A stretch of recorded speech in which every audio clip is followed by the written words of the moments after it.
Mental health is a serious and growing problem, and the rise of social media certainly isn't helping. Even though apps like Facebook and Instagram are designed to help us be more connected, in reality, studies have shown that the more time people spend on these apps, the less happy they actually are.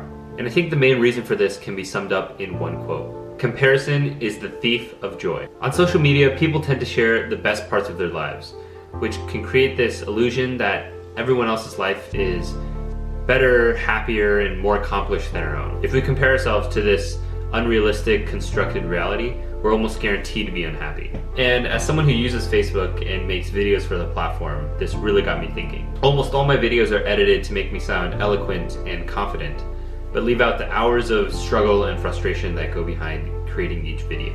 On my profile, I post about my accomplishments and fun times with friends, but leave out the disappointments and the conflicts. In reality, everyone is dealing with something.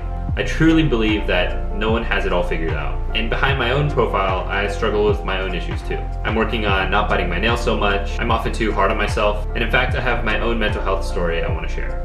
This past spring, I had my first taste of depression. I failed to stick to a weekly video schedule that I set out for myself. And the failure to achieve this goal set me down this spiral of negative thoughts. If I didn't have the discipline to achieve this goal, how could I have the discipline to achieve any of my other goals? I saw other video creators able to stick to a weekly or even daily schedule, and I thought I just simply wasn't good enough to do the same. Fortunately, this was never serious enough that I needed medical attention, but for several weeks I was feeling down, had low energy, and while I was usually confident and driven, I became insecure and unmotivated.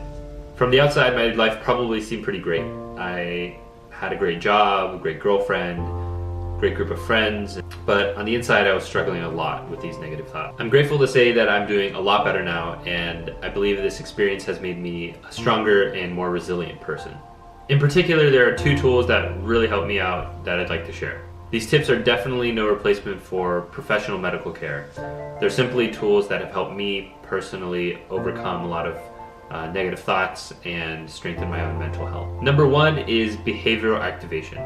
And I think this can be summed up in the quote, "Action is the antidote to despair." One of my biggest triggers for falling into negative thought loops is doing nothing. For example, when I'm stuck on a project, it's easy for me to get stuck in this cycle of self-doubt and procrastination. Now, when I start to feel stuck or unmotivated, I try to force myself to take a shower or go to the gym or even do some small chore around the house. I found that even the small actions can give me the momentum to break out of that cycle and feel a lot better. Number two is learning how to talk back to negative thoughts. One of the main premises behind cognitive behavioral therapy is that the thoughts that cause depression are often untrue or greatly distorted. And there are several common thinking traps that we can fool ourselves into. Things like all or nothing thinking, only focusing on the negatives, predicting the future. By writing down these specific negative thoughts and identifying which thinking traps are in play, we can actually identify the lies behind each thought and reevaluate them in a more objective and productive way.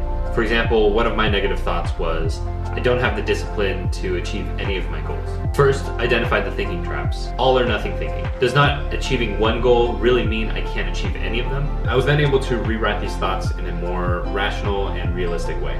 I may not be able to achieve all of my goals, but I certainly have had the discipline to achieve many of them that have gotten me where I am today. It's definitely not easy sharing this, but I think social media would benefit from more open and vulnerable conversations about mental health. So if you're up for it, I'd love to hear from you. What are some things that you're struggling with that may not be obvious from your social media profile? Thanks for watching.